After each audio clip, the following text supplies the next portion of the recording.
Ok, bueno, buenas tardes. Eh, ya la verdad los conozco a todos, así que no necesito presentarme. Hoy día les quiero traer un tema bastante complejo, entretenido para mí. Le puse un título bien especial, que es resignificando la anatomía del lóbulo parietal medial en relación a la precuña principalmente. Y lo que vamos a revisar son las relaciones anatómico-funcionales de la precuña, cómo identificar y preservar en la cirugía, principalmente en cirugía vigil. ¿Ya? El objetivo de esta presentación no se está moviendo. Ahí está. El objetivo general de esta presentación va a ser comprender la importancia del conocimiento de todas las relaciones anatómicas y funcionales de cualquier área del cerebro. Aquí, en este minuto, en esta presentación, yo elegí la precuña por varios motivos que los vamos a ir viendo en el desarrollo de la presentación, pero lo que más me interesa es que entendamos esto, entendamos el cerebro y entendamos la anatomía como un sistema mucho más complejo de lo que los libros nos pueden mostrar. Es mucho más que anatomía pura, sino que estamos hablando de funcionalidad. Y que para eso les traje como ejemplo solamente la precuña y todas sus relaciones anatómicas y funcionales. Entonces, vamos a empezar viendo lo básico. Vamos a ver algunas relaciones anatómicas simples. Después vamos a identificar algunas relaciones que tiene la precuña con estructuras cercanas y por qué son importantes estas estructuras, ya sea para lo que es la cirugía o para lo que es la planificación quirúrgica o incluso para evaluar al paciente. Y finalmente vamos a conversar un poco de cirugía vigil respecto a este sitio anatómico en específico. ¿Ya? A modo de introducción, como les adelantaba, creo que lo más importante, creo que lo mínimo que debemos entender es la anatomía. Sin la anatomía, la neurocirugía no anda. Y creo que si bien tenemos un curso que es súper bueno y lo hemos visto varias veces, que ya nos manejamos bastante bien, por lo menos los becados que llevamos más años y que podemos navegar en el cerebro tranquilamente, no basta. Por mucho que uno lea libros, lea papers, creo personalmente que la anatomía pura, la anatomía de Roton por sí sola es solamente el mínimo para empezar a estudiar realmente lo que nos interesa anatomía. Entonces, cuando uno dice eso, pucha, el Rotom es como, uno lo ve como el fin, como un fin en sí mismo, la verdad es que es un medio, en mi opinión personal. Y cuando empiezas a pensar en eso, empiezas a buscar cosas más complejas, empiezas a buscar relaciones más difíciles, y a integrar todos los conocimientos que vas adquiriendo durante tu desarrollo profesional. Y pasa esto, que pucha, la anatomía queda oculta en el espacio y empieza la angustia, empieza la depresión, empiezan todas esas sensaciones de, pucha, sé todo, pero en verdad no sé nada. Y ahí llega ese periodo de introspección personal en que tenemos que empezar a replantearnos un poco lo que queremos hacer, lo que necesitamos para poder avanzar y cuáles son los objetivos reales de nuestra formación, porque ¿qué es lo que queremos con esto? Si vamos a hacer la anatomía pura y pareja o vamos a ir más allá.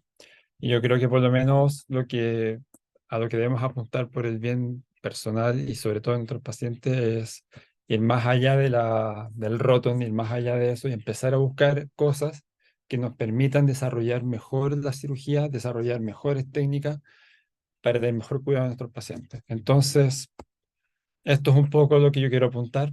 Está aquí obviamente de una forma un poco más lúdica.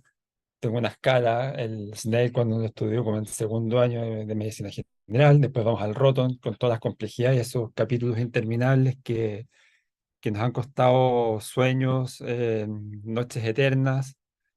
Y después, claro, tenemos un curso acá muy bien intencionado en que podemos aplicar lo que conocemos, que la verdad es que uno no puede integrar tanto si es que no ha leído la bibliografía mínima. Y yo creo que una vez terminado este curso y terminados los 4 años de formación, se van a dar cuenta, creo yo ya como becado grande, que es solo el mínimo. Y en base a lo que vamos a ver ahora, van a entender un poco lo que les quiero mostrar y quiero empujarlos a que sigamos ese camino más complejo y la verdad es que básicamente vivir encerrado, estudiando, practicando, para tener los mejores resultados posibles. Entonces, se me quedó pegado, ahí está. Vamos a partir con un caso clínico. bastante cortito, un paciente masculino de 35 años sin ningún antecedente conocido y por una historia de cefalea de 3 meses de evolución en que la verdad no tiene ningún síntoma de alarma, ningún signo de alarma. El paciente se toma una neuroimagen y obviamente, como estamos hablando de precuña, vamos a encontrar una lesión en la precuña. ¿Ya? Esta vez va a ser una lesión neoplásica compatible con un glioma de bajo grado. ¿Ya?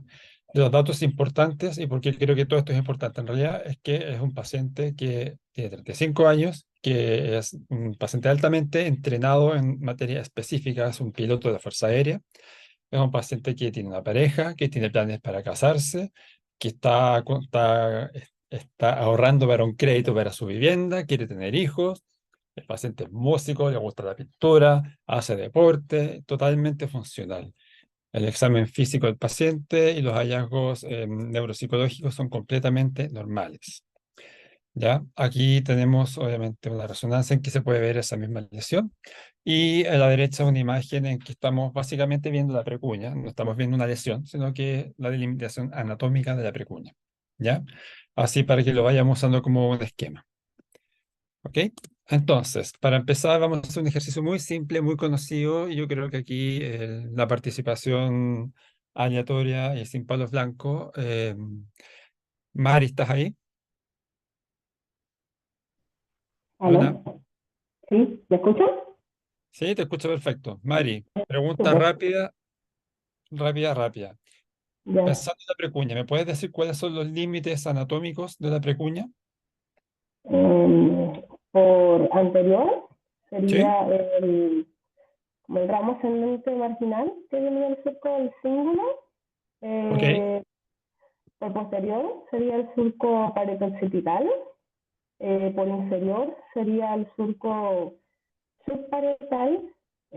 Por superior tendríamos la convexidad y medial tendríamos sería la fisura interhemisférica y la osa. perfecto. ¿Alguna otra estructura que te parezca como límite, ya sea superior, sea lateral, o que tú sepas que está descrito en los libros clásicos? O sea, del surco subparietal como límites más anatómicos, pero como funcional ahí estaría más el cíngulo también. Ok, Tendría que ver como con el tema de las emociones también. Entonces ahí es distinto el límite anatómico que el funcional. ok. Ya no vamos a entrar en eso todavía porque ahí después tenemos mucho para hablar, ¿ya? Pedro Aguilar. Las estructuras vasculares que se relacionan con la precuña, ¿las podrías mencionar? Te doy hay una ayuda a memoria. Sí, ahí está. La precuña tiene una irrigación dual. Se irriga por tanto el sistema carotidio como el sistema vertebrovascular. La arteria pericallosa se anastomosa con la arteria dorsal del cuerpo calloso y da las ramas de la arteria precuñal. Perfecto, súper. Bueno, estos son los dos grandes motivos por los cuales me interesé para esta presentación la precuña como un ejemplo. La verdad es que la precuña como sitio anatómico tiene dos características bien interesantes. La primera es ser una zona medial y ser una zona la mionización es bastante temprana versus la mionización que ocurre en el lóbulo temporal o en el lóbulo frontal, es menos propensa a generar, por ejemplo, estas lesiones tipo gliomas, ya entendiendo que el retraso en la mionización puede ser un factor de riesgo tanto para la progresión y la migración de estos tipos de tumores. Por lo tanto, la probabilidad de que encontremos estos tumores en la precuña es muchísimo más baja que en el resto del cerebro. Y la segunda es que al mismo tiempo la precuña tiene esta irrigación dual, por lo tanto cuando tenemos, por ejemplo, lesiones vasculares, tipo accidentes vasculares, son muy pocos los accidentes vasculares que, a menos que sea algo muy masivo, cerebral media o sea, cerebral media, que, perdón, sistema carotidio completo, no vamos a tener lesiones focalizadas, por lo tanto, la cantidad de estudios que existen al respecto de de la disfunción exclusiva de la precuña son bastante escasos y marginales si los comparamos con el resto. De hecho, les hago la invitación en algún momento, busquen en Google, así súper simple, le ponen, no sé, glioma bajo grado precuña, imágenes, Y los reto a encontrar más de 5 imágenes de un idioma bajo grado en las primeras 5 páginas. No lo van a hacer, se los aseguro. Y es por lo mismo. Y también, por ser un sitio medial en la anatomía pura, la verdad es que los, est- los estudios dirigidos anatómicamente en resecciones tumorales son más complejos. Por lo tanto, hay mucho menos estudios, hay mucho menos conocimiento al respecto. Entonces, la idea era de poner esto como ejemplo para hablar de redes neuronales, pero de traerles algo más novedoso y algo que no hayan escuchado tanto como el lóbulo temporal o el lóbulo frontal. Acá, bueno, otra imagen de irrigación que ya lo conversamos. Y vamos a ir ahora un poquito más allá. Voy a preguntarle a los de segundo año ahora. Vamos a hablar de relaciones anatómicas de interés neuroquirúrgico. ¿Por qué? Porque como ya lo vimos en la clase anterior con el fellow del doctor Dufo, nuestro objetivo en la resección tumoral, por lo menos en gliomas de bajo grado, va a ser lograr un balance oncológico funcional. Esto quiere hacer sacar la mayor cantidad del tumor posible sin dañar al paciente y al mismo tiempo que logramos extender la sobrevida lo más posible. ¿Ya? Entonces, los principios súper simples: prolongar la sobrevida, preservar la funcionalidad y mantener la calidad o incluso mejorar, de acuerdo a lo que nos contaba el doctor hace 2 semanas, la calidad de vida del paciente, logrando incluso mejorar algunos grados de sintomatología. Y para eso lo que necesitamos no es solamente sacar la lesión tumoral, sino que necesitamos sacar lo que, más allá de lo que dicen las guías. Recuerden que la última guía oncológica, que tiene ya 2 años, habla que el objetivo es sacar lo que brilla en FLAIR. Y la verdad es que tenemos papers, tenemos documentos que hablan hace más de 10 años de sacar la zona peritumoral, que es mucho más allá del FLAIR, y que eso tiene mejores resultados oncológicos. Pero para eso tenemos que conocer muy bien la anatomía y la funcionalidad de las áreas que están involucradas. Entonces, siguiendo con la misma tónica, vamos a preguntar a los de segundo. Hablando de la misma precuña, Jesús, ¿me podrías mencionar algunas estructuras, no límites, sino que estructuras que estén cerca de la precuña, que podrían verse afectadas, dañadas o lesionadas en la cirugía? ¿Está Jesús, no? Ahora sí, perdón, que no voy a activar el micrófono. Sí, mira, no sé, hacia anterior, por ejemplo, te puedes encontrar con, no sé, dañar, meterte por el área motora suplementaria y provocarle un daño.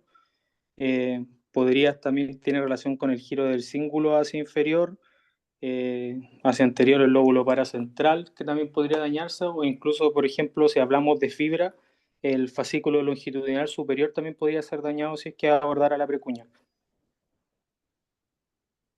Perfecto. Hay harta estructura, la verdad. Max, ¿estás ahí o no? Sí, Seba, cuéntame. Súper. ¿Se te ocurre alguna otra estructura que podamos evaluar en este caso? Mira, tengo varias diapos acá para que las vean. Mm. Son imágenes totalmente referenciales. En ninguna sale una fibra blanca ni nada, sino que es bastante simple, pero que Mm. les pueden ayudar un poco a encontrar algunas otras cosas. Mm. Yo creo que una estructura importante que uno tiene que ir a buscar, sobre todo cuando uno se va a dirigir a la precuña, es el seno sagital superior. Es una estructura que ¿Ya? uno activamente va a tener que ir a buscar y preservar, porque Perfecto. si uno la lesiona, van a haber, pueden haber hartos problemas. Súper. Y pensando en funcionalidad, por ejemplo, que quiero operar a un paciente, quiero sacar más allá de la lesión, más de la precuña. Obviamente me voy a encontrar con otras estructuras que son importantes, que son funcionales. Entonces, si vamos a planificar una cirugía, ¿qué otras cosas te gustaría encontrar? O saber que están ahí, no encontrarlas, porque eso no sería bueno. Mm. Claro, sabe que es algo que lo quería buscar. Bueno, por anterior nos encontraríamos con el área sensitiva primaria, por lo tanto es una estructura que voy a ir a evitar. Em, y eso le generaría un déficit al paciente. Por posterior nos encontraríamos, como decía Pedro, me parece, nos encontraríamos con la cuña, que ahí hay, bueno, áreas visuales, áreas de asociación visuales, así que puede que el paciente no tenga lesiones en ese aspecto. Y ya hacia lateral encontraríamos el lobo parietal superior, que es donde podríamos encontrar áreas de asociación terciaria o sensibilidad secundarias también. Entonces son cosas que uno en una cirugía vigil iría a buscar y a evaluar activamente. Súper. Bueno, aquí la verdad es que podemos hablar infinitamente de un montón de estructuras. Creo que se mencionaron varias, igual las vamos a revisar ahora. Y bien, qué bueno que estemos pensando ya en lo que está cerca y no solamente la lesión propiamente tal, que es básicamente lo que quiero transmitirles hoy. Entonces, bueno, hay una imagen, un resumen de las fibras blancas que están asociadas principalmente a la precunia, que está por esta zona. Si ustedes pueden ver acá, tenemos la vía piramidal, también tenemos fascículo longitudinal superior, sobre todo el 2 la fase del el 2 y el 3. Hacia inferior, mucho más, o sea, hacia inferior directamente nos vamos a encontrar con el símbolo, más inferior aún, hacia caudal, vamos a encontrar con el cuerpo calloso. Si nos vamos al lateral, por ejemplo, nos vamos a encontrar con otras estructuras también que quiero que vean, que si bien están más lejanas y no tienen una relación exactamente directa, si pensamos en una resección supratotal, las vamos a ir a buscar directamente porque van a ser nuestro límite funcional de la cirugía. ¿Ya? Que ahí los vamos a ver. Ahí, bueno, un resumen de todas las fibras blancas, bueno, no de todas, pero de gran mayoría. Y traten más o menos de imaginarse dónde irá estar la precuña. Quiere ser por acá arriba, si ven mi cursor arriba a la derecha, cerca de los fascículos 2 y 3. Y ahí lo pueden trasladar a cualquier imagen. ¿Ok? Sebas, Ah, dando la diapositiva anterior, justo la anterior. Ay, no, no, no. Siguiente, siguiente. Esa. Tú decías que el paciente me parece que era músico, sí, entiendo.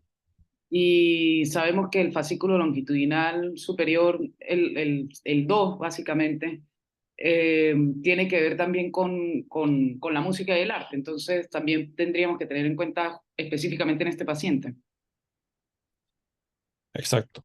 De hecho, como vamos a ver, el fascículo longitudinal superior 2 y 3 van a ser o sea, van a ser parte de nuestro límite funcional de la resección quirúrgica. ¿Ya?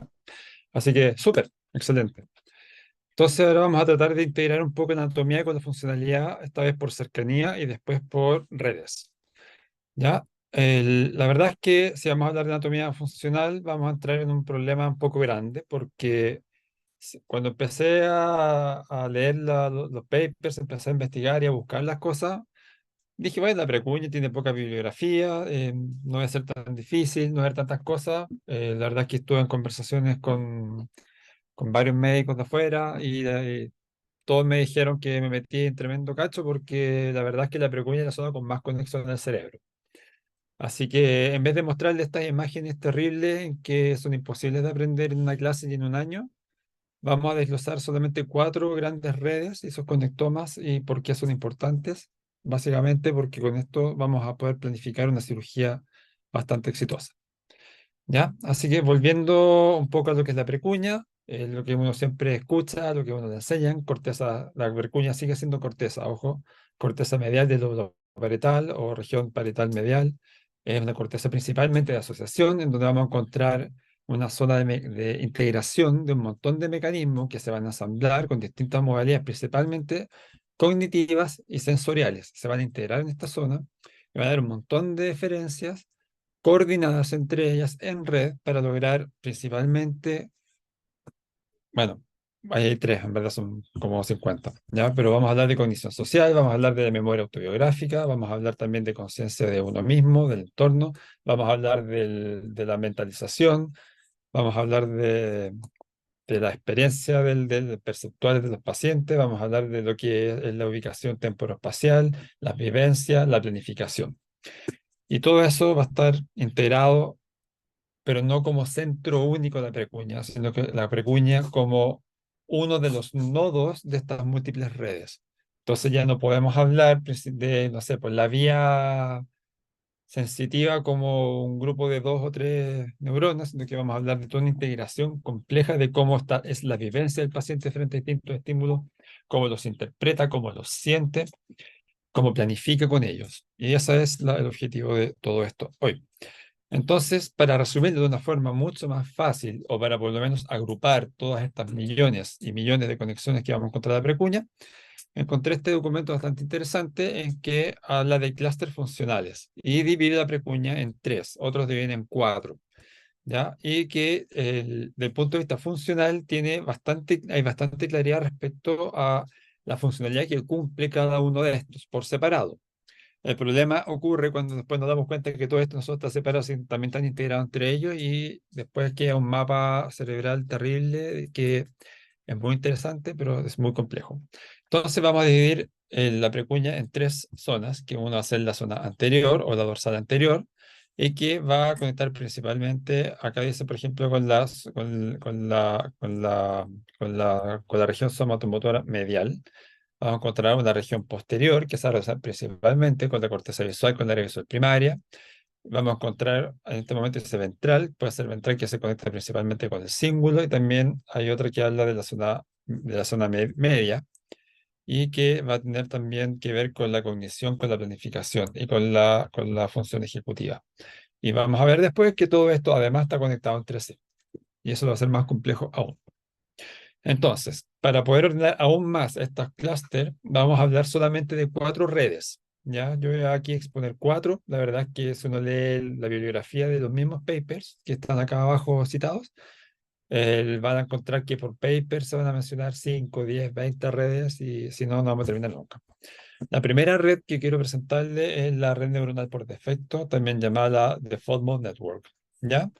Y esta es una red que está en un grupo de redes. Estamos hablando de redes que implican, son 10, y esta es solo una de ellas, probablemente la más estudiada, ¿ya? Y son redes que aumentan el metabolismo o que básicamente se activan cuando el paciente está en reposo. Cuando uno está, por ejemplo, durmiendo, o está descansando o no está haciendo actividades con un objetivo dirigido, estas redes se activan, ¿ya? Entonces, la actividad neuronal aumenta en los estados en reposo. Y cuando el paciente requiere atención, requiere intencionalidad, estas redes disminuyen su metabolismo. No voy a decir que se apagan, no voy a decir que desaparecen, porque eso no ocurre, sino que disminuyen el metabolismo porque se empiezan a activar otras redes. La diferencia del porcentaje de consumo de glucosa en estos intercambios, en estos switches neuronales, no es más del 5%. Así que no es que desaparezca la red, sino que la red solamente se guarda un poco para que aparezca otra que se va a activar. ¿Ya? Eso. Entonces, como dije, la red neuronal por defecto es una de estas 10 redes, muy bien estudiadas, probablemente hayan más, de las redes que se activan en modo reposo. ¿Ya? El, Eso por ahora. Y es una red que probablemente sea la más estudiada de las redes en reposo, la red neuronal por defecto, ¿ya? Y como aquí mismo conversaba, aquí ustedes pueden ver en una imagen bastante interesante. A la derecha hay un gráfico colores que básicamente lo que me habla es la intensidad con la captación de glucosa que tiene una resonancia funcional un paciente cuando se somete a distintas actividades. ¿Ya? A mayor intensidad, por ejemplo, mayor intensidad dice más cercano al blanco, más cercano al amarillo, hay más actividad y ocurre cuando el paciente está en modo reposo. Y el resto del cerebro, que se ve que no se marca, es porque las redes que se activan en actividad no están activas. Cuando el paciente requiere atención, no se activan. No es que no estén activas, ya lo conversamos, sino que básicamente disminuye su metabolismo, pero la diferencia entre las redes por reposo aumenta en un 5% su metabolismo y las otras disminuyen un 5% aproximadamente, lo que hace un gradiente, una diferencia, que la podemos observar con estos estudios funcionales. ¿Ya? Entonces, cuando hay tareas que involucren procesos mentales de uno mismo, que requieren tranquilidad, reposo, sistemas, por ejemplo, de introspección, de análisis propio, en que no hay un objetivo físico, no es que yo quiera ir a tomar algo afuera, estas redes, por ejemplo, se activan.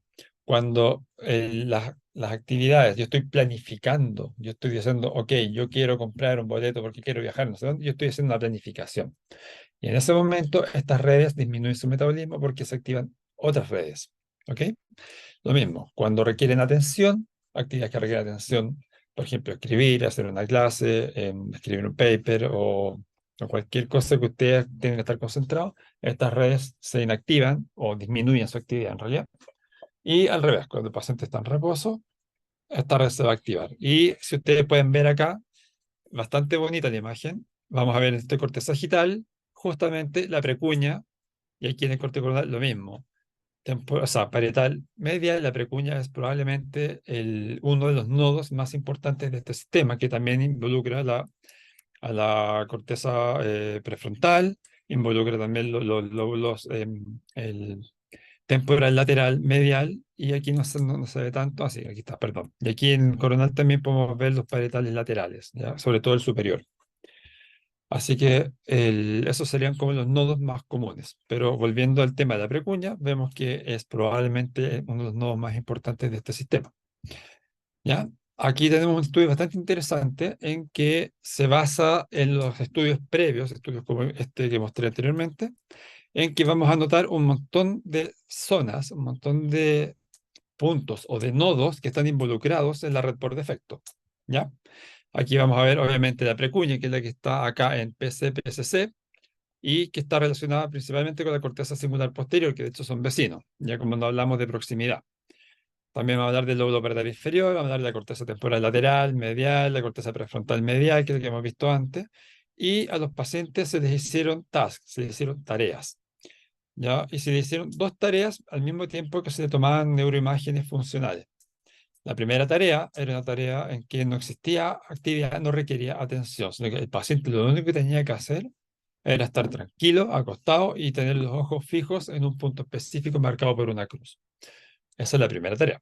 Y la segunda tarea eran tareas de memoria. Básicamente recordar, se les explicaban cosas, repetían, o dicho de una forma bastante simple, tareas de memoria, trabajo verbal continuo. Están todo el rato con atención activada, siempre estaban atentos a las instrucciones que se daban. Y acá en el gráfico lo que vamos a ver, obviamente, otra escala de colores en que lo más cercano a azul, lo más bajo va a ser la menor actividad posible, que no es cero, fíjense que no hay ningún cero, y cercano al rojo va a ser la mayor actividad posible. En el estado de reposo, vamos a ver que la precuña es el nodo que se encuentra más activo y que el resto de los nodos tienen distintos grados de actividad. Mientras más cerca de la precuña, hay mayor actividad, y mientras más lejos de la precuña, hay menos actividad. Aún así, la actividad se mantiene y no es cero. ¿Ya? En el análisis marginal, esto quiere decir que lo que se analiza acá es la dependencia de un sistema o de un nodo sobre otro, y que la precuña, lejos, es la que tiene mayor fuerza, y que el resto de los sistemas van a depender de la activación de los sistemas cercanos. Dado que la precuña es el que tiene la activación más alta, probablemente sea un nodo crítico del sistema o sea, de todo este sistema por defecto.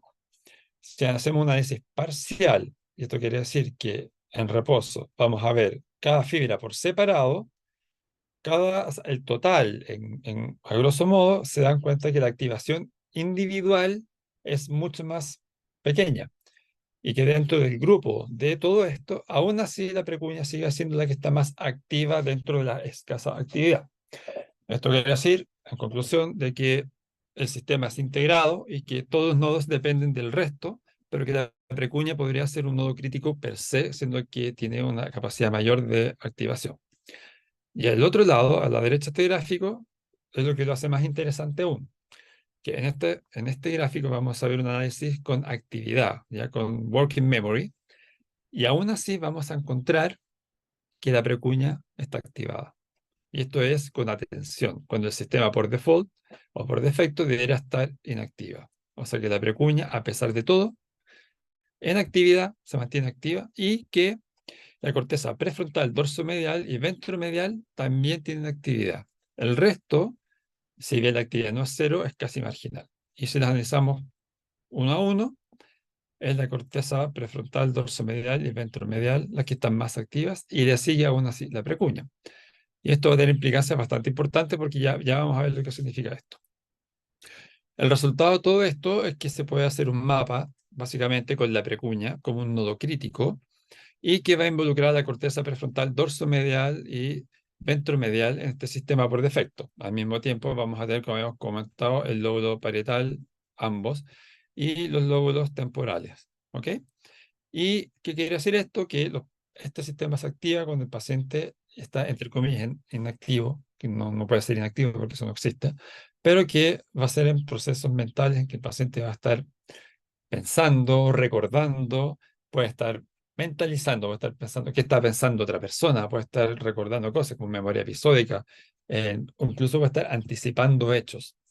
Entonces, todos estos nodos se activan no cuando el paciente solamente está durmiendo o bajo anestesia, que de hecho se ha demostrado que están activos, sino que además se activan en todas estas actividades en que el paciente hace un conocimiento del self, de uno mismo, de cómo está frente al medio, de introspección personal, de lo que ve, lo que hace, en recuerdos episódicos de distintos momentos de su vida, de personas, de caras, de objetos, y aún así todo este sistema se mantiene activo. Por lo tanto, no es un sistema que se, se activa solamente cuando estamos apagados bajo anestesia, sino que es cuando físicamente nuestra atención no está presente, como para buscar una actividad que requiere atención dirigida, como ir a recoger algo, pero sí va a estar encendida estando en reposo con todos estos procesos activos.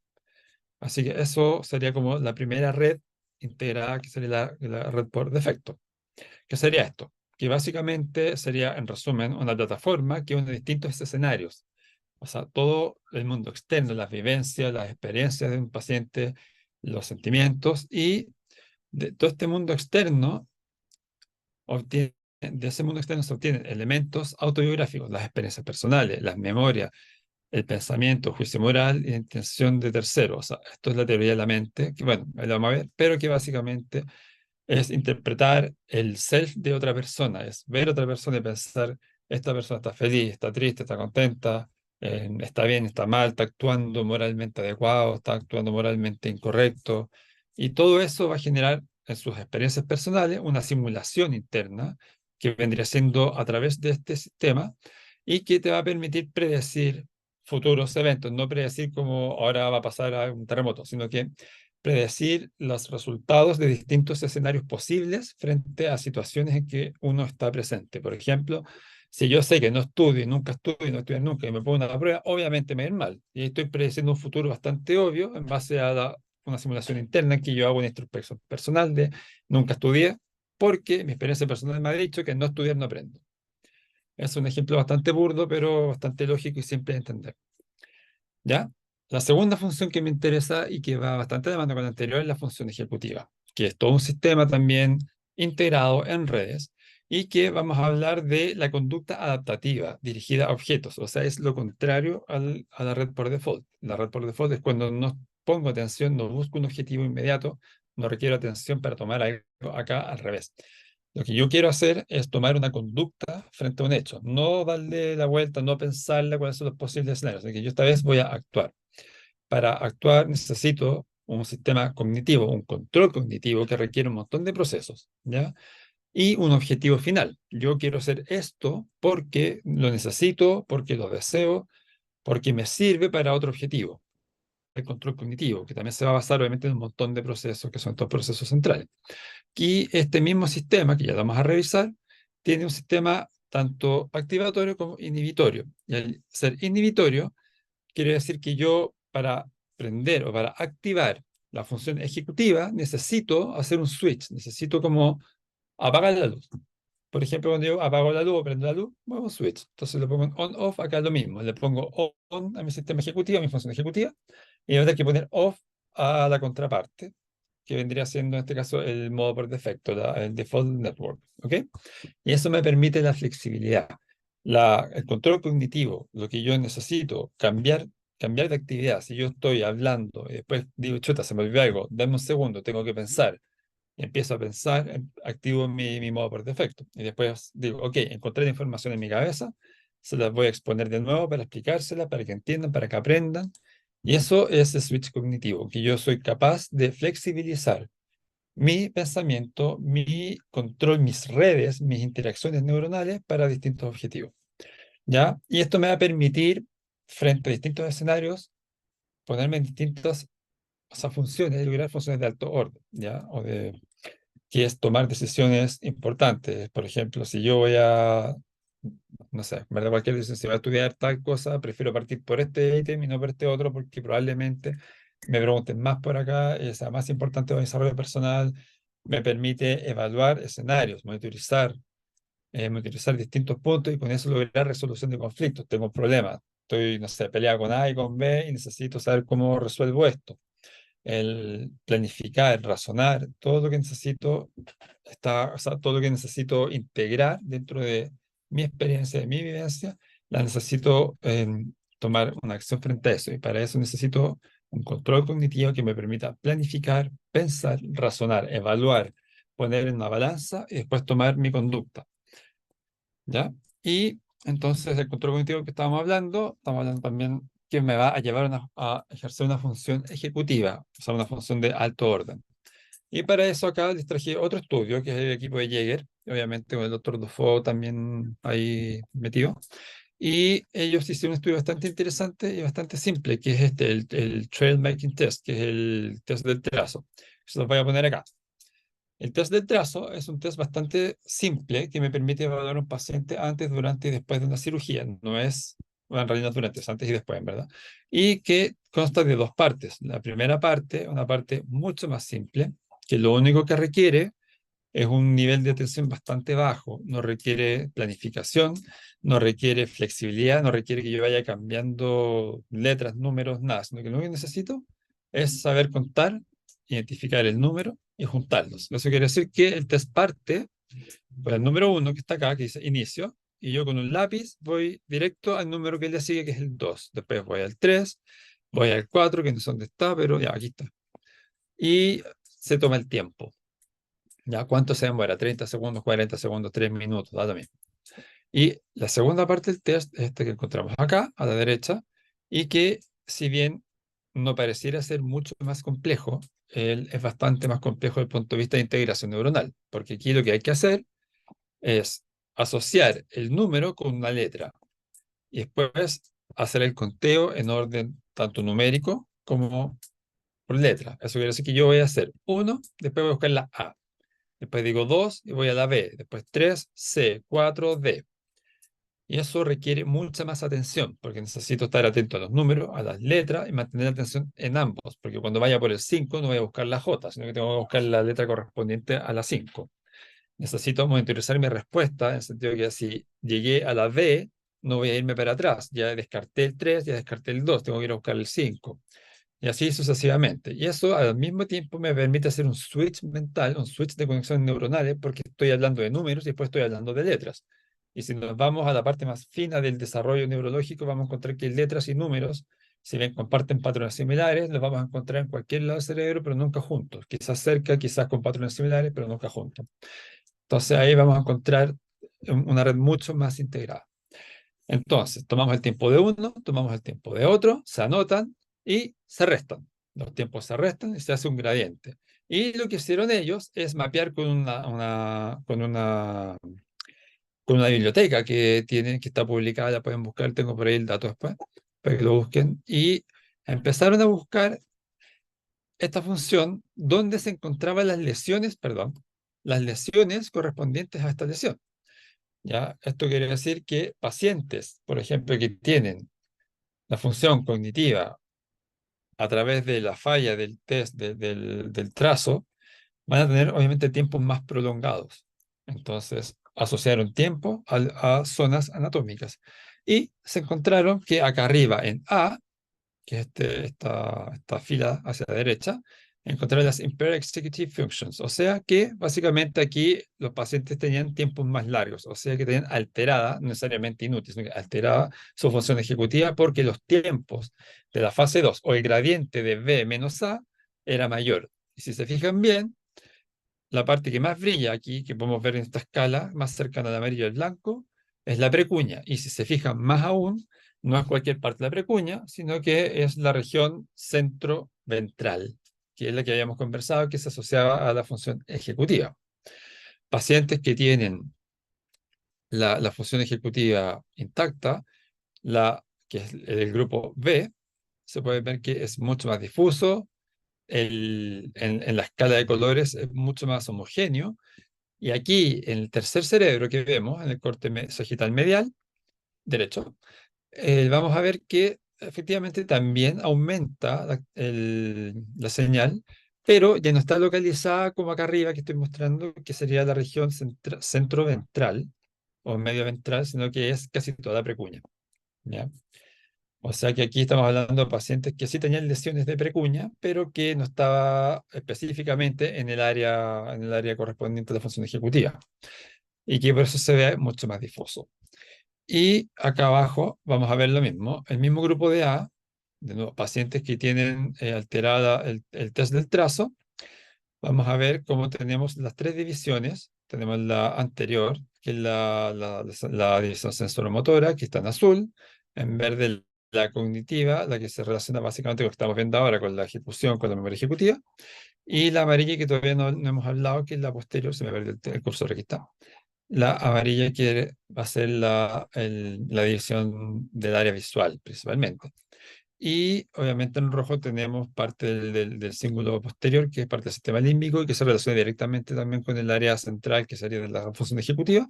Y podemos ver que en la funcionalidad, de nuevo con los colores, las áreas que más marcan, las que más tienen actividad o que más se encuentran alteradas, vamos a encontrar la división media, que sería la función ejecutiva, que es el tercer cerebro aquí.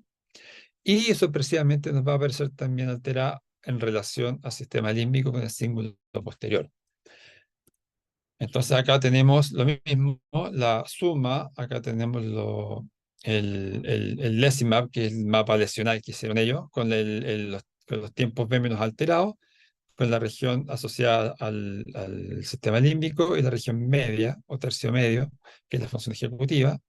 Y hacia abajo tenemos el Decimap común y corriente, que no tiene alteración de esto, o sea, de la función ejecutiva, y vemos que son lesiones de precuña, efectivamente, pero que no tienen un brillo específico en la zona medial, o sea, en la zona media y la zona ventral. ¿Ya? Y están todas cortes a la función límbica, visual, cognitiva, sensoromotora, bastante conservadas, pero en relación a la precuña. Y aquí habla de una zona muy específica.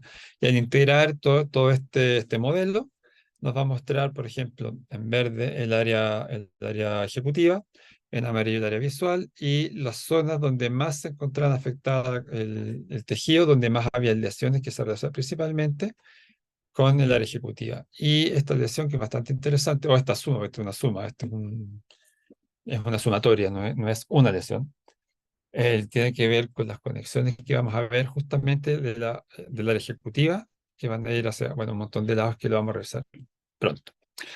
Concluyendo respecto a estos dos sistemas, sistema por defecto y el sistema por ejecutivo, vamos a ver que tanto, como vimos en el primer estudio, la precuña, perdón, es un nodo crítico que se enciende tanto en actividades en reposo, cuando se incluyen actividades del self, y también al mismo tiempo se activa con algunas actividades que sí requieren atención, a pesar de ser parte de la red del self, o sea, del nodo de la red por defecto, si se activa, por ejemplo, en la red ejecutiva, ¿ya? Entonces aquí está lo que podemos conversar, se activa en reposo y además se activa, por ejemplo, cuando hay aumento de actividad en tareas cognitivamente demandantes, o sea que lo necesito activo también para la función ejecutiva. Si bien el resto de la red por defecto no se va a activar, la precuña sí lo va a hacer. Y esto va a cambiar el paradigma de que la precuña no va a ser una zona en que sea el nodo crítico del default network, y tampoco va a ser un nodo crítico de la función ejecutiva por defecto, o sea, la función ejecutiva, sino que la precuña va a ser una región crítica que coordina el proceso y el switch mental entre ambos sistemas. Y acá está la anticorrelación, que se prende uno o se prende el otro, o se inactiva el otro. Y hablamos de la red por defecto y de la red ejecutiva. Y que la precuña vendría siendo el nodo principal que va a permitir este switch, que va a permitir también la flexibilidad, y con esto nos va a permitir hablar de funciones superiores en que podemos flexibilizar nuestro pensamiento, en que podemos evaluar alternativas con sus distintos outcomes.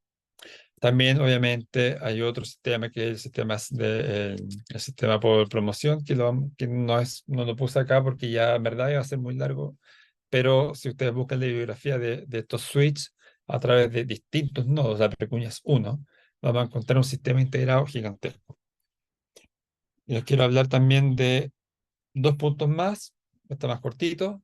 Vamos a hablar de la edición anterior de precuña, estudios anteriores con bastantes años, a los años 50, estaba hablando que ya ya se conocían algunas alteraciones de la percepción corporal y se relacionaban directamente con la precuña. En este caso, o sea, este paper era en la autotopagnosia y la somatoparafrenia, que son delirios, que son o la incapacidad de sentir, de reconocer el cuerpo de uno mismo, ya sea en un espacio o en un contexto, ¿ya?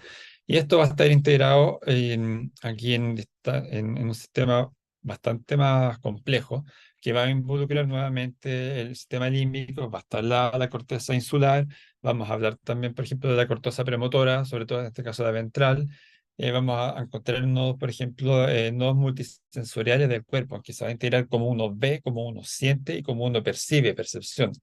Entonces, esto lo que nos va a llevar es a un sistema de conciencia corporal, no de sentir, en el sentido de que yo siento mi mano sobre el brazo, yo siento mi mano sobre una pierna, sino que es cómo yo percibo el cuerpo en el tiempo, en el espacio, en el contexto sociopolítico cultural.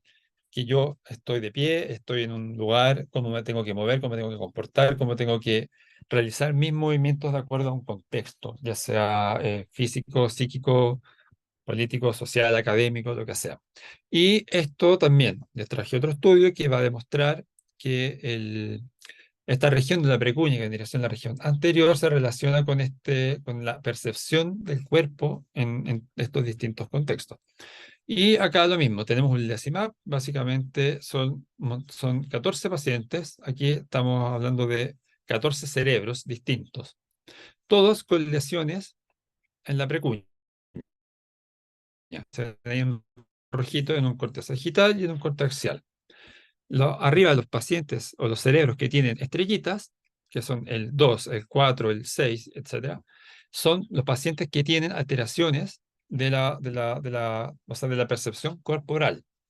Y ya con ver el mapa, uno puede darse cuenta que los pacientes que tienen estrellitas o alteraciones de la percepción corporal, las lesiones tienden a ser anteriores dentro de la misma precuña. Por ejemplo, el 2 se fijan que la precuña es todo esto y el tercio anterior es el que está más afectado. El paciente 3, por ejemplo, que tiene toda la precuña alterada, no tiene estrellitas. O aquí que está la región posterior, no tiene estrellitas. Como vamos a ver, probablemente este paciente sí tenga problemas visuales. Y aquí, por ejemplo, el 3 vamos a ver que, o sea, perdón, el 6 que tiene 3 estrellitas, o sea, 3 alteraciones de la percepción corporal, tiene agarrado acá, está comprometido el cíngulo de la corteza frontal, que también habíamos hablado que era parte de esta red.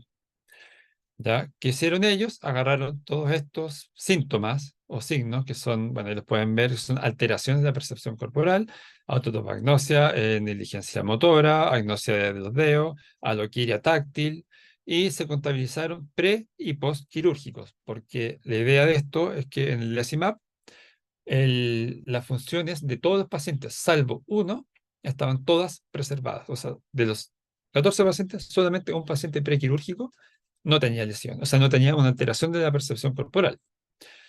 Postquirúrgico, vamos a ver que eso cambia. Y vamos a ver que los más prevalentes fueron la mano de alguien, quiere decir que yo no reconozco mi mano como propia, sino que como algo ajeno, ya sea de otra persona, o que básicamente mi brazo llega hasta la muñeca y la mano no existe.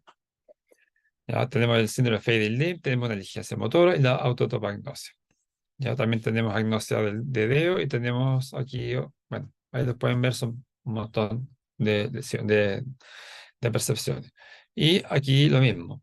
Se hizo la LESIMAP, que es este mapa lesional. En este caso no es el tumor, sino que es la resección tumoral. Y de nuevo, la barrita a la derecha nos va a mostrar que la parte que está más roja es donde hay mayor señal, esto también por resonancia funcional, y la parte azul es la que tiene menor captación de funcionalidad. Y el grupo de arriba, vamos a ver el VAD, que es la alteración de la percepción corporal, cuando está alterado, si se fija en la precuña, donde más brilla es hacia anterior. Y acá obviamente hay un overlap que no es menor, ojo, ahí es parte de la discusión que tiene este paper, pero más allá de eso es bastante claro que la porción anterior de la precuña tiene una relación directa con la percepción corporal. Por otro lado, los pacientes que se hizo una resección tumoral de la precuña, se le hace su LESIMAP, su mapa lesional, que no tienen alteración, vemos que hacia anterior tercio anterior, no hay nada, sino que todo lo que marca es hacia posterior y de hecho es de una señal entre intermedia y baja, ya que el overlap también fue importante, pero no estadísticamente significativo. Y podemos ver cómo las distintas áreas somatosensitive-motora, el cíngulo, el área paracentral se encuentran bastante conservados. Pero obviamente acá vamos a ver que, si ustedes ven, el overlap mayor no fue anterior, sino que fue posterior. Aquí obviamente fue anterodorsal, que es donde encontramos el área de lo que pensamos nosotros que vendría siendo el área de la percepción corporal. Y aquí tenemos un mapa bastante bonito, funcional nuevamente, lo mismo. A más amarillo, más relacionado, a más morado, menos relacionado. Y vamos a ver efectivamente qué son las conexiones del sistema de la precuña anterior con la corteza somatosensorial, con la corteza, o sea, perdón, la precuña y el alejado, por ejemplo, del giro, en este caso que sí está involucrado el lóbulo parietal superior, se asocian a la percepción corporal versus el resto. Ya, eso. Perdón. Y para terminar con las 4 funciones que les prometí que íbamos a hablar en este primer quinto de presentación, no mentira. Vamos a hablar de la división posterior que habla del procesamiento visoespacial, ¿ya? A grosso modo, se habla hace ya muchos años, hartos estudios en monos, en ratas, en todo, de un sistema obviamente integrado que habla de 2 streams, que son el ventral stream, o sea, ventral, y la red dorsal o dorsal stream, ¿ya? Que acá están bastante, muy bien dibujados por mí. A ver, tenemos acá el área ventral que va principalmente hacia la temporal y un área común que va a ser la pared occipital o occipito, perdón, occipito parietal que va desde la corteza visual primaria hasta la región parietal posterolateral. Después vamos a ver y lo vamos a desglosar. Y de acá salen 3 sistemas distintos que van hacia la región prefrontal, hacia la región premotora y la tercera va a ir hacia la región temporal medial, cada una con un montón de nodos intermedios, ¿ya? Y que después, por los mismos estudios, muy similares a los que estábamos viendo antes, vamos a encontrar que, por ejemplo, el pareto prefrontal habla de la memoria de trabajo. Se recuerda el área prefrontal también se relaciona con la memoria ejecutiva. Entonces, aquí vamos a ver que desde el punto de vista de ejecución, además de tener la intención de poder tener el switch cognitivo del que hablamos y ponerse en favor de las tareas, también necesito evaluar visualmente hacia dónde llevo la mano, hacia dónde está dirigida mi intención. Y lo mismo va a ocurrir con las otras áreas, que son, por ejemplo, acá a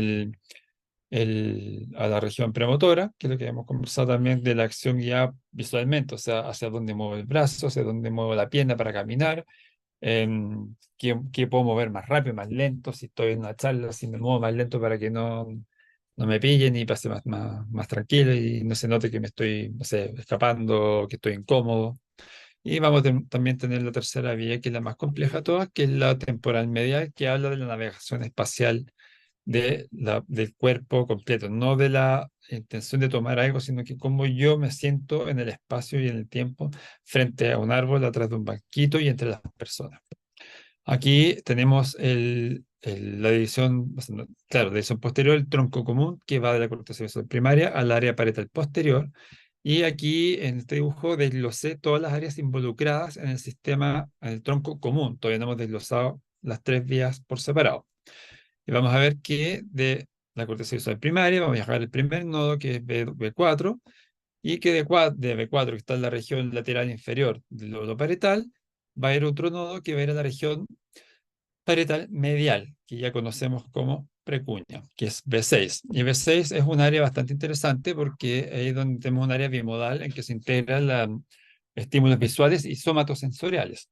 Y vamos a tener otro nodo que va al área vecina, que es al área 6A, que, bueno, perdón, es el área somatosensorial visual. Y el área 6A es un área retinotópica, ¿ya?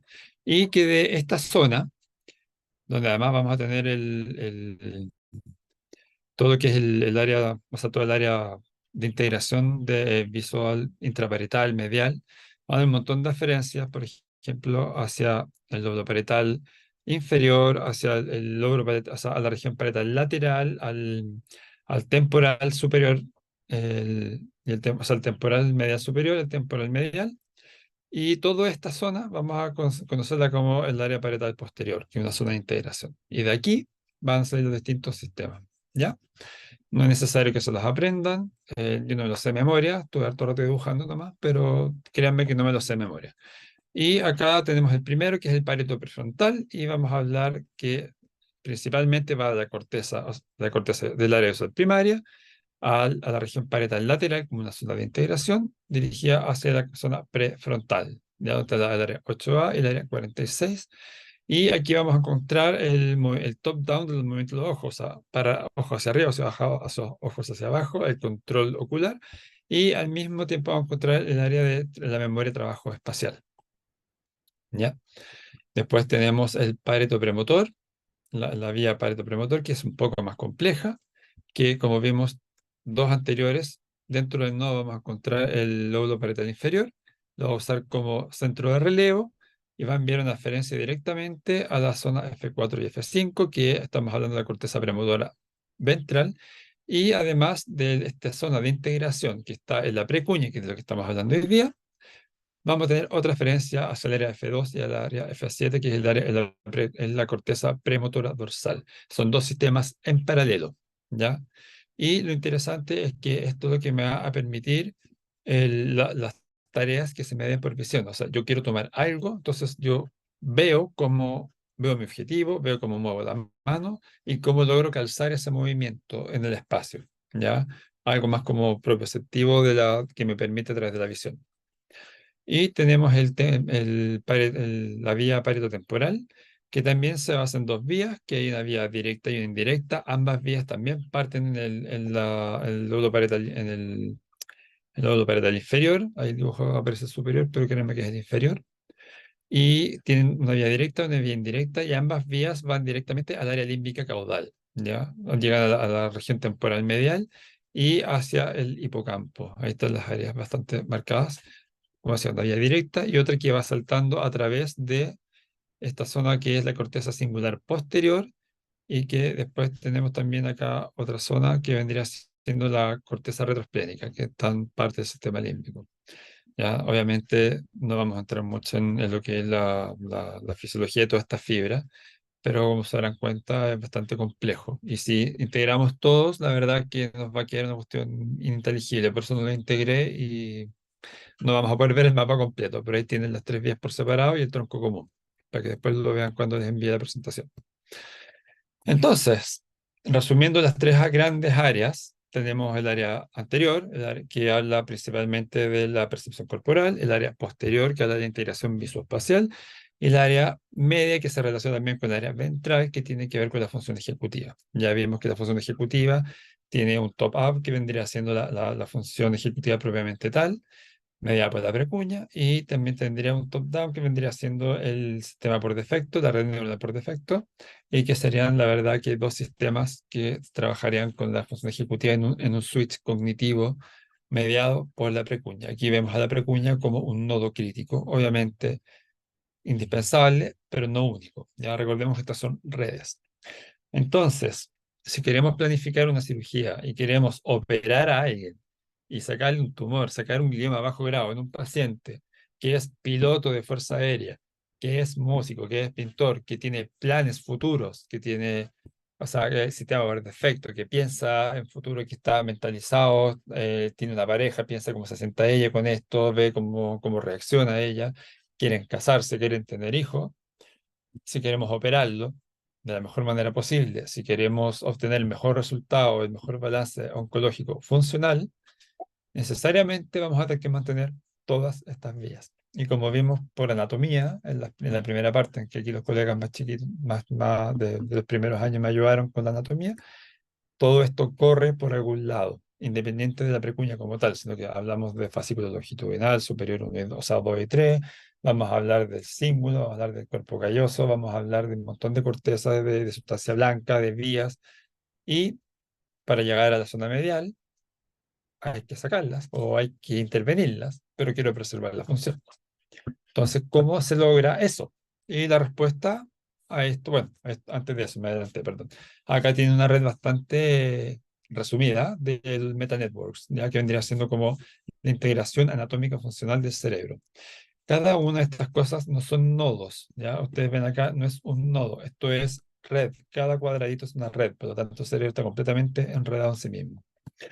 Entonces, ¿cómo llevamos todo este conocimiento neurocientífico, todo este plato de tallarines de enredo a la práctica? Porque básicamente yo lo que toque es parte de una red. ¿Cómo lo hago?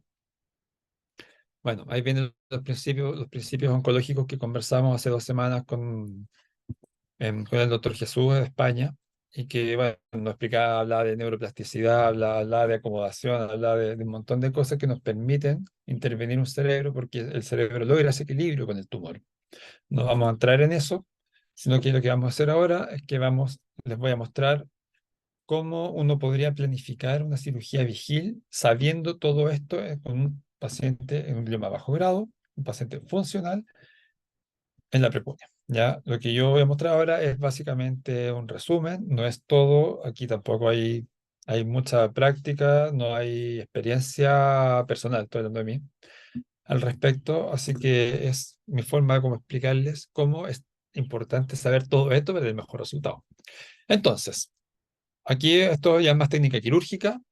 Lo que hacíamos en Francia con el doctor Dufault, lo que hacía en realidad y nosotros aprendíamos, era que lo que él hacía era calibrar el bipolar, que era su forma de estímulo, en un mapa cerebral. Él no hacía una craniotomía pensando en el tumor, sino que él hacía una craniotomía pensando en la red cerebral.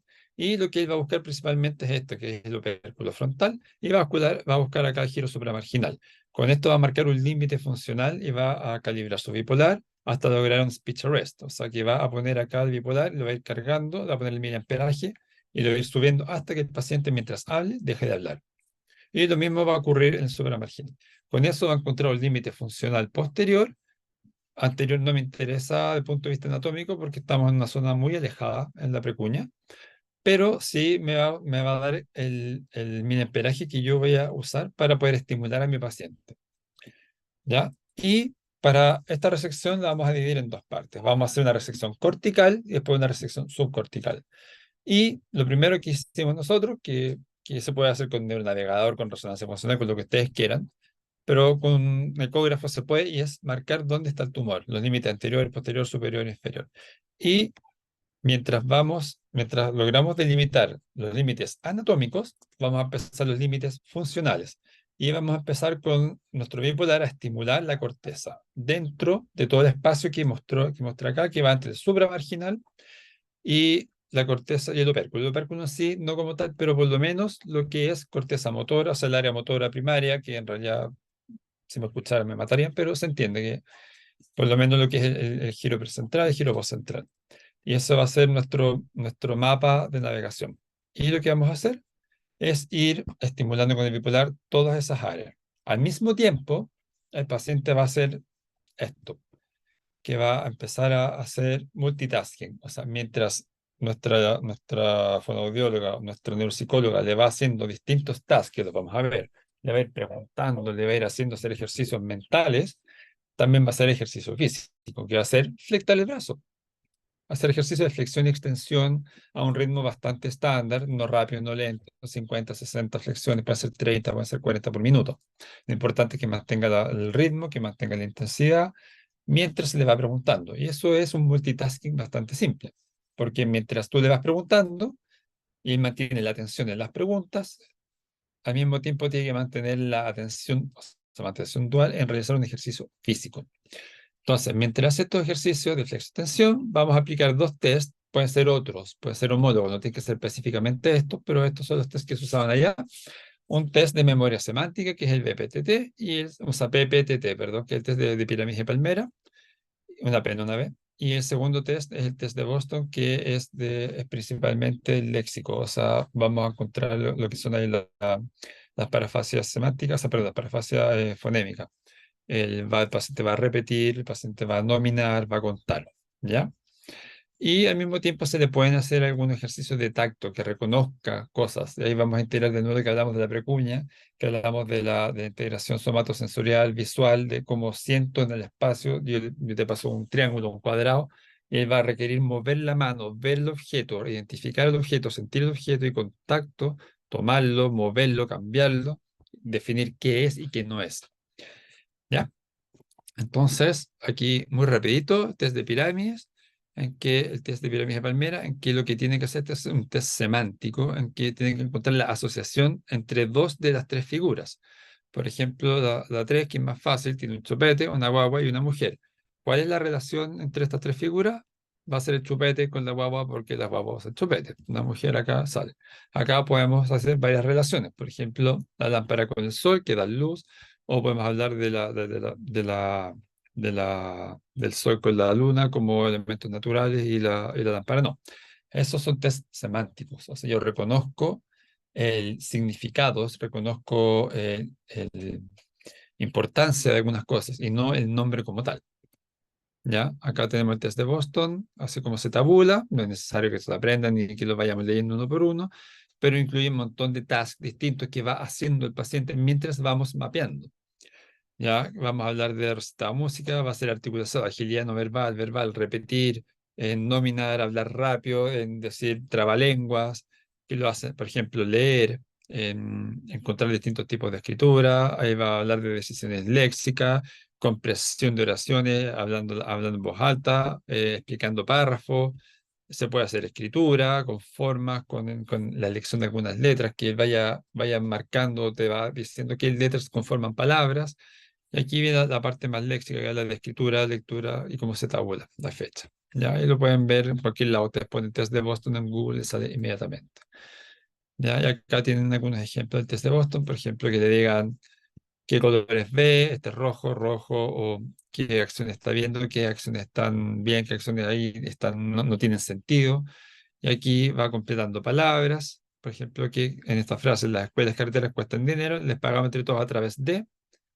Bueno, ¿y cómo se paga? Con impuestos. ¿Ya? Y así va completando. El punto es que mientras va haciendo estos tasks, el paciente no puede dejar de mover, el paciente no puede dejar de hacer movimientos, por ejemplo, con el brazo. El paciente tiene que estar atento, mantener la atención. El multitasking te permite un switch cognitivo.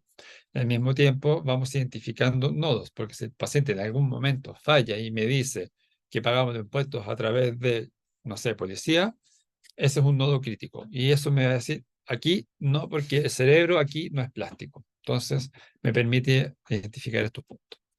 ¿Ya? Y una vez que se mapea, esto es lo que deberíamos tener. Básicamente, aquí se mapeó, esto es por lateral, esto por medial. Fíjense que hacia anterior está muy claro el área motora, el área sensitiva. Aquí ya vamos a temporal superior, donde se marcó el supramarginal, el giro angular. Por medial, acá tenemos la precuña, adelante tenemos el área motora suplementaria, tenemos el lóbulo paracentral, sistema límbico, y todas estas marcas me permitieron encontrarlas a través del estímulo bipolar. ¿Ya? Entonces, aquí tenemos un ejemplo de cómo se marcó, por ejemplo, corteza motora, área motora primaria, corteza semosensitiva primaria, algunas otras áreas que las pueden ir viendo acá, y la resección fue con límite funcional. Vemos acá la tremenda resección cortical, no subcortical, cortical, basada en esto, cómo se marcó un límite funcional, no por el lóbulo, no porque el tumor llegaba hasta acá, el tumor probablemente llega hasta acá y se puede sacar más allá del tumor y más allá del flare, porque yo sé al monitorizar esto, que todo esto el paciente no hizo ningún déficit, pero que aquí sí los hizo. Entonces, este es mi límite funcional. Y esto me permite el multitasking y multitasking, encontrar funciones distintas a la famosa función motora, al lenguaje, sino que vamos a integrar. Hasta ahora, por corteza, por los tasks que he mostrado, no es mucho más complejo de lo que hacemos habitualmente en pabellón, pero vamos a ver ahora que lo último que va quedando, que es mucho más complejo. Y de hecho, si pueden ver acá, están marcados subcorticalmente otros nodos.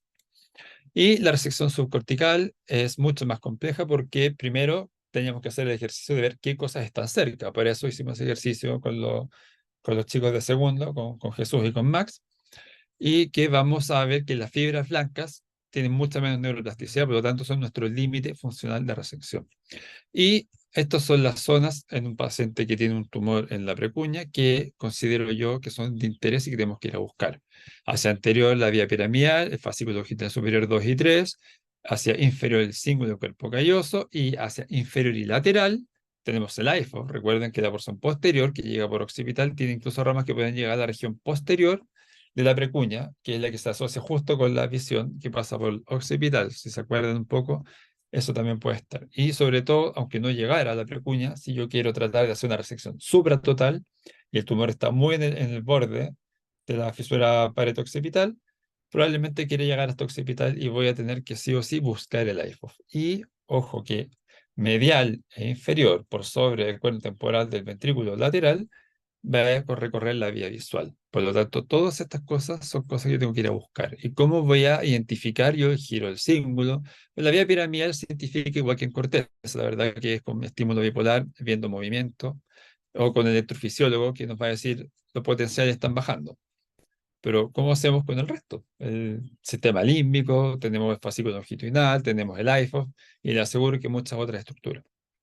Hay un poco el mapita de las cosas que me importan ver. La precuña acá, el IFOF pasando para acá, el fascículo longitudinal 2 y 3, o sea, este es el 3, perdón, el 2 no está dibujado, el IFOF por aquí corriendo. Acá arriba tenemos el 5, el cíngulo. Recuerden que la aferencia del cíngulo más grande, si bien tiene una prefrontal, una paracentral, la más importante es la precuña. Son mis límites funcionales. Y aquí tenemos el límite anterior, una vez más, la vía piramidal. Fíjense cómo se queda bien bonita dibujada. Aquí la vía piramidal, acá arriba está por un poco más lateral la corteza motora. Y el fascículo longitudinal superior, en este caso el 3. La precuña estaría justo acá. Entonces el límite sería anterior por toda esta parte y un poquito inferior del fascículo longitudinal superior. Tenemos la vía piramidal ahí bien marcadita. ¿Y cómo la vamos a identificar? Con nuestra estimulación bipolar. La idea es que vayamos acercándonos, vayamos haciendo una resección de precuña hacia anterior hasta llegar a una distancia aproximadamente de 6 milímetros. Y a esa distancia deberán aparecer distonías. Cuando con la estimulación aparecen distonías, listo, hasta ahí no más llegamos porque más allá voy a dañar la corteza, o sea, la vía piramidal. Para encontrar el fascículo longitudinal superior, vamos a recurrir al lenguaje y vamos a seguir haciendo el test de Boston. Ya el paciente, recuerden que sigue haciendo su flexión de brazo y va a hacer su test, que va a estar articulando, repitiendo, haciendo ejercicios fonológicos. Si yo voy resecando, la cosa que estamos acá, la precuña, y vamos hacia anterior, me voy a encontrar con el fascículo, en algún momento anterior, inferior, anterior, el paciente puede hacer algún tipo de parafasia. Y esas parafasias me van a marcar inmediatamente, Sebastián, estás en el fascículo, detente porque ese es tu límite funcional. ¿Ya? Hacia inferior, aquí tenemos, este es un glioma bajo, es un paciente nuestro, un nódulo de grado 3, ya es anaplásico, no es bajo grado, pero como les dije, es muy difícil encontrar lesiones de precuña en internet. Y queda bastante claro que acá está comprometido tanto el cíngulo como el cuerpo calloso, sobre todo el cíngulo posterior, que ya hemos hablado que es un nodo crítico de un montón de cosas. Entonces, ¿cómo identificar el giro del cíngulo? Acá tenemos varios, bueno, tenemos las tres aferencias que les comenté, este es precuña, no cuña. Y se puede sacar el cíngulo, pues un ejercicio que uno escucha y se puede, el cíngulo es el límite, no puedes resecar cíngulo. Y la verdad es que sí se puede, ¿ya? Obviamente no es fácil y a uno siempre le da un poco de susto, pero la verdad es que es deseable, pero va a depender de la plasticidad neuronal.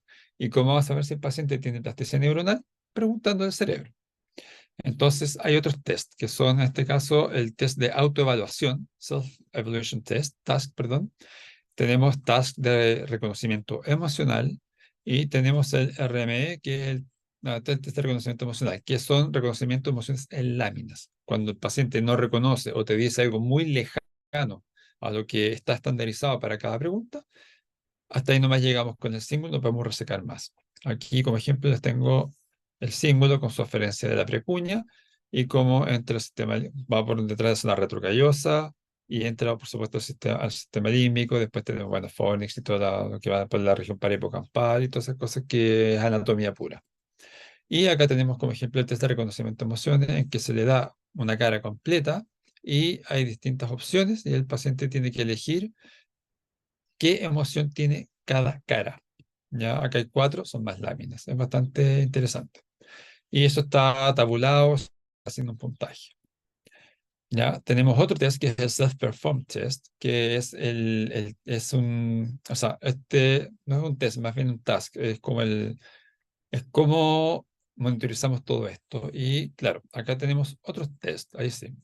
Y tenemos acá, por ejemplo, el Self-Confidence Index. Quiere decir que cuando cualquier otro task que hayamos hecho, por ejemplo, acá con que me hagan parafasia semántica, que me hagan parafasia fonológica, se le pregunta al paciente, ustedes no sé si alcanza a leer acá, le están haciendo preguntas, se están mapeando el cerebro, se están marcando la zona, y de repente le preguntan por, ni yo veo, creo un gato.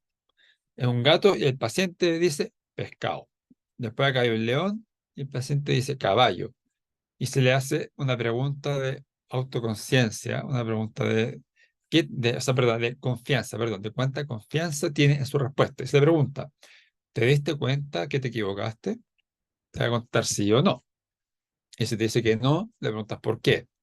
Y te puedes dar cuenta que el paciente no se da cuenta de los errores. Y eso es algo que ocurre cuando hablamos del sistema límbico y hablamos por ejemplo, de símbolo. ¿Ya? Entonces, ese es el test de autoconfianza. Después tenemos el lectura de la mente a través de los ojos, que es otro test. Y que, bueno, vamos a ver más adelante, y que la verdad que el primero que te están contando, frente a parafasia semántica o fallas en el Boston, en el PPTT, se le hacen esas preguntas. Y si no logra recordar, por ejemplo, en qué falló, o no puede darse cuenta de que falló, como, pucha, lo dijiste mal, no lo dije mal, o no me di cuenta, se considera un punto crítico y hasta ahí nomás llegamos con el sistema límbico y no podemos sacar más símbolos. Mientras eso no ocurra, podemos seguir nuestra resección. Y tenemos, bueno, este segundo test que es el lectura de la mente a través de los ojos, que es más interesante aún, porque ni siquiera es una cara completa, es solo bastante parecido al test de lectura de las caras, pero solamente los ojos, y tienes que decir cómo está el paciente a través de los ojos. El paciente está intrigado, está relajado, está sorprendido o se está riendo. Entonces tú vas a asignar, el paciente le va a asignar algunas características emocionales solo a los ojos. Y esto habla ya de la teoría de la mente, que es lo que conversamos, que es la capacidad de entender, o de procesar o incluso de poder interpretar el mundo interno de la persona que está enfrente. Y esto obviamente también se tabula, está bastante estandarizado, todos estos test están estandarizados, al menos en el grupo del doctor Dufault, son los test que usa él. Obviamente hay otros test, no son los únicos, hay otros que están validados, esos en distintas partes del mundo. Y bueno, volviendo con los límites inferiores, habíamos hablado también de que tenemos hacia lateral la vía visual y el AIFO, pensando en la resección supratotal. Acá obviamente vamos a ver los límites anatómicos que tenemos que conocer, porque con eso, cuando estemos acercando, tenemos que empezar a pensar qué va a hacer el paciente. Y la verdad es que es bastante simple pensar en estos dos porque es algo que se hace bastante, sobre todo el iPhone, que hablamos de las parafases. Volvemos con el test de Boston, volvemos con el test de las pirámides de Palmera. Y la vía visual, bueno, sí que va por la región superolateral del atrio, va a corregir las radiaciones ópticas, que después se van a colocar superiores, superomedial al cuerno temporal del ventrículo lateral. Y si queremos hacer una resección de la precuña, acá mi cursor a la izquierda, de la precuña con los límites que hemos conversado, vía piramidal, el fascículo longitudinal, AIFO, hacia abajo el cíngulo, que aquí no se ve, y queremos llegar al AIFO, incluso la vía visual, podemos llegar súper abajo si queremos hacer una reacción supratotal, pero tenemos que conocer esto. ¿Y cómo vamos a ver el AIFO? Con el test de Boston, test de pirámide de Palmera, y la vía visual, le preguntamos al paciente, ve escotomas, está viendo bien, tiene hemianopsia, tiene cuadrantopsia, el paciente lo va a decir.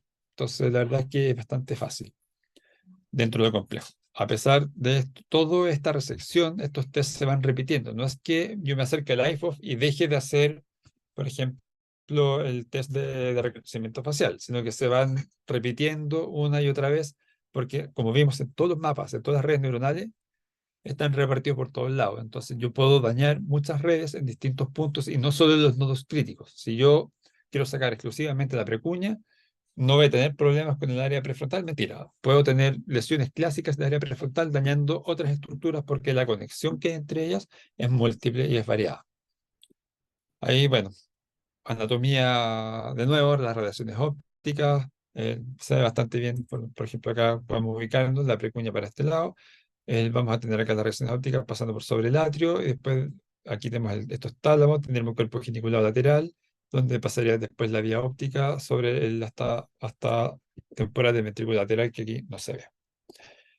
Y el IFOF ya lo conversamos, el parafasia semántica a través del test de pirámides de palmeras y el test de Boston.